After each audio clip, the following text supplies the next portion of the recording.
Hey guys, I'm so sorry for not posting yesterday, but anyways, today we're reading 1 Samuel chapters 20 and 21, and today's verse of the day is 2 Chronicles 7 verse 14. If my people who are called by my name will humble themselves and pray and seek my face and turn away from the wicked ways, then I will hear from heaven and I will forgive their sin and I will heal their land. Amen. So today we're reading 1 Samuel chapters 20 and 21. 1 Samuel chapter 20. Then David fled from Naioth at Ramah, and went to Jonathan and asked, "What have I done? What is my crime? How have I wronged your father, that he is trying to kill me?" "Never," Jonathan replied. "You're not going to die. Look, my father doesn't do anything, great or small, without letting me know. Why should he hide this from me? It isn't so." But David took an oath and said, "Your father knows very well that I have found favor in your eyes. And he has said to himself, 'Jonathan must not know this, or he will be grieved.' Yet as surely as the Lord lives and as you live, there is only a step between me and death." Jonathan said to David, "Whatever you want me to do, I'll do for you." So David said, "Look, tomorrow is the new moon feast, and I am supposed to dine with the king. But let me go and hide in the field until the evening of the day after tomorrow. If your father misses me at all, tell him, 'David earnestly asked my permission to hurry to Bethlehem, his hometown, because an annual sacrifice is being made there for his whole clan.' If he says, 'Very well,' then your servant is safe. But if he loses his temper, you can be sure that he is determined to harm me. As for you, show kindness to your servant, for you have brought him into a covenant with you before the Lord. If I am guilty, then kill me yourself. Why hand me over to your father?" "Never," Jonathan said. "If I had the least inkling that my father was determined to harm you, wouldn't I tell you?" David asked, "Who will tell me if your father answers you harshly?" "Come," Jonathan said, "let's go out into the field." So they went there together. Then Jonathan said to David, "I swear by the Lord, the God of Israel, that I will surely sound out my father by this time the day after tomorrow. If he is favorably disposed towards you, will I not send you word and let you know? But if my father intends to harm you, may the Lord deal with me, be it ever so severely, if I do not let you know and send you away in peace. May the Lord be with you, as he has been with my father. But show me unfailing kindness, like the Lord's kindness, as long as I live, so that I may not be killed. And do not ever cut off your kindness from my family, not even when the Lord has cut off every one of David's enemies from the face of the earth." So Jonathan made a covenant with the house of David, saying, "May the Lord call David's enemies to account." And Jonathan made David reaffirm his oath out of love for him, because he loved him as he loved himself. Then Jonathan said to David, "Tomorrow is the new moon feast. You will be missed, because your seat will be empty. The day after tomorrow, towards evening, go to the place where you hid when this trouble began, and wait by the stone Ezel. I will shoot 3 arrows to the side of it, as though I were shooting at a target. Then I will send a boy, and say, 'Go find the arrows.'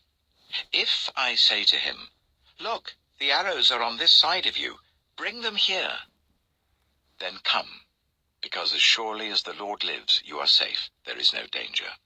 But if I say to the boy, 'Look, the arrows are beyond you,' then you must go, because the Lord has sent you away. And about the matter you and I discussed, remember, the Lord is witness between you and me forever." So David hid in the field. And when the new moon feast came, the king sat down to eat. He sat in his customary place by the wall, opposite Jonathan, and Abner sat next to Saul, but David's place was empty.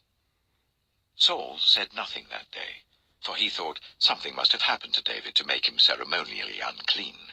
Surely he is unclean.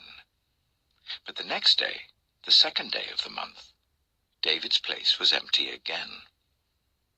Then Saul said to his son Jonathan, "Why hasn't the son of Jesse come to the meal, either yesterday or today?" Jonathan answered, "David earnestly asked me for permission to go to Bethlehem. He said, 'Let me go because our family is observing a sacrifice in the town, and my brother has ordered me to be there. If I have found favor in your eyes, let me go to see my brothers.' That is why he has not come to the king's table." Saul's anger flared up at Jonathan, and he said to him, "You son of a perverse and rebellious woman! Don't I know that you have sided with the son of Jesse to your own shame, and to the shame of the mother who bore you? As long as the son of Jesse lives on this earth, neither you nor your kingdom will be established. Now send someone to bring him to me, for he must die." "Why should he be put to death? What has he done?" Jonathan asked his father. But Saul hurled his spear at him to kill him. Then Jonathan knew that his father intended to kill David. Jonathan got up from the table in fierce anger. On that second day of the feast he did not eat, because he was grieved at his father's shameful treatment of David.